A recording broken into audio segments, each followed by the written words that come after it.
ही आहे शेवगा कंटक्की, व्हेज कंटक्की आहे आणि शेवग्याच्या शेंगांपासून बनवलेली आहे. क्रिस्पी कुरकुरीत मस्त लाजवाब अशी कंटक्की झाली. त्याच्यासाठी शेंगा घेतल्या आहेत 1 किलो. ह्या घरच्या झाडाच्या शेंगा आहेत. आणि कंटक्कीसाठी आपण जे रेग्युलर भाजीला तुकडा करतो त्याच्यापेक्षा थोडा मोठा तुकडा करायचा आहे आणि वरची साल खूप कमी काढायची आहे. नाहीच्या बरोबरीने वरची साल जी आहे ती काढायची आपल्याला. आणि आता आपण थोडं पाण्यामध्ये मीठ टाकून ह्या शेंगा गरम पाण्यात उकळवून घेणार आहोत. त्याला उकडायच्या नाही आहेत, तर फक्त त्याच्यामधले थोडा कडकपणा जो आहे तो कमी झाला पाहिजे. तर शेंगा आपल्या तिकडे उकडत आहेत तोवर आपण कंटक्कीसाठी लागणारं कव्हर साहित्य जे आहे तर ते बॅटरचं साहित्य बघतो आहे. लवंग, मिरी, दालचिनी, थोडं कॉर्नफ्लॉवर आणि मैदा. 1 वाटी मैदा घेतला आहे तर अर्धी वाटी कॉर्नफ्लॉवर घ्यायची. शेंगा उकडून झाल्या आहेत. शेंगा आपण आता निथळत ठेवतो आहे बाजूला. आणि आपण कंटक्कीसाठीचं जे वरचं बॅटर तयार करून घेतलं आहे ते बघतो आहे. याच्यामध्ये बाउलमध्ये मैदा आणि कॉर्नफ्लॉवर टाकायचं. लवंग, मिरी आणि दालचिनी जे मिक्सरला काढलं होतं ते पण याच्यात टाकून घेतलं. चवीप्रमाणे मीठ टाकले. आणि ह्या ठिकाणी आपण तिखट जे आहे तर ते काश्मीरी मिरचीचं तिखट वापरतो आहे, कारण की त्याच्यामुळे रंग यायला मदत होते, छान लालबुंद रंग यायला मदत होते. आणि आपण लवंग, मिरी आणि दालचिनी घेतली त्याच्यामुळे तिखटाचं प्रमाण आपल्याला कमी घ्यायचं आहे. आणि हा जो आहे तर हा व्हेज कंटक्कीचा मसाला आहे जो की रेडीमेड बाजारात मिळतो. मोस्टली आपल्याला सोया कंटक्की वगैरे आपण खातो, पनीर कंटक्की खातो, त्याला जो मसाला वापरला जातो तोच मसाला मी ह्या ठिकाणी टाकला आहे.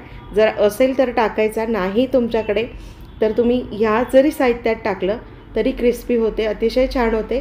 माझ्याकडे थोडा होता शिल्लक म्हणून मी टाकून घेतलेला आहे. आणि आणला तर अतिशय उत्तम. आणि हे बॅटर आता कसं मळायचं आहे तर याच्यामध्ये खूप पाणी नाही टाकायचं, हळूहळू अलगद अलगद पाणी टाकून याला पूर्ण फेटायचं आहे. ती स्लरी जी आहे ती स्मूथ अशी झाली पाहिजे, कारण त्याच्यात गोळे गोळे होतात, ते पूर्ण फेटावं लागतं. आणि अशी स्मूथ स्लरी झाली पाहिजे ह्या पद्धतीने, म्हणजे शेंगेला त्याचं कोटिंग लागलं पाहिजे ह्या पद्धतीने.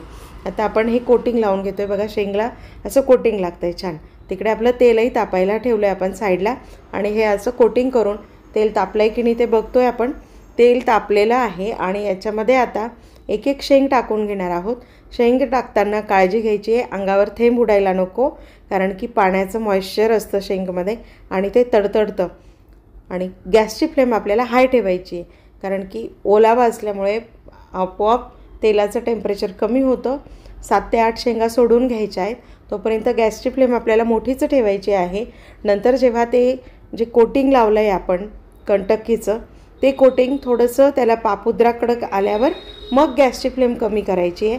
आणि असा मंद गॅसवर आपल्याला 4 ते 5 मिनटं छानपैकी शेंगा फ्राय करायच्या आहेत, जेणेकरून त्याच्यामध्ये क्रिस्पनेस तयार होतो, कुरकुरीतपणा तयार होतो. आणि एक एक शेंग व्यवस्थित उलथण्याच्या साह्याने, झाऱ्याच्या साह्याने विलग करायची, म्हणजे प्रॉपर ती एक एक मोकळी होऊन ती पूर्ण बाजूने छान कडक आणि क्रिस्पी होते. तर पेशन्सनी एक 4 ते 5 मिनटं छान याला तळू द्यायचं आहे. जर तुमच्याकडे फ्रायर मशीन असेल तर त्याच्यातही तुम्ही हे फ्राय करून घेऊ शकतात. कडक होतात, त्याच्यातही छान कुरकुरीत होतात. जर तुम्हाला तसा व्हिडिओ पाहिजे असेल तर तो पण आपण अपलोड करू फ्रायर मशीनमध्ये, किंवा मग रिंग फ्रायर असेल गॅसवर ठेवायचं वाफेवरचं, त्याच्यावरही कुरकुरीत छान होतात. तर अशा पद्धतीने बघा मी छान कुरकुरीत कंटक्की तळून घेतल्या आहेत. तुम्हीही अशा पद्धतीने तळून बघा. व्हिडिओ जर आवडला असेल, बघितल्याबरोबर जर तुम्हाला कंटक्की खावीशी वाटत असेल तर नक्की करून बघा. आणि त्यासोबत चॅनलला सबस्क्राईब करा, लाईक करा आणि जास्तीत जास्त शेअर करा.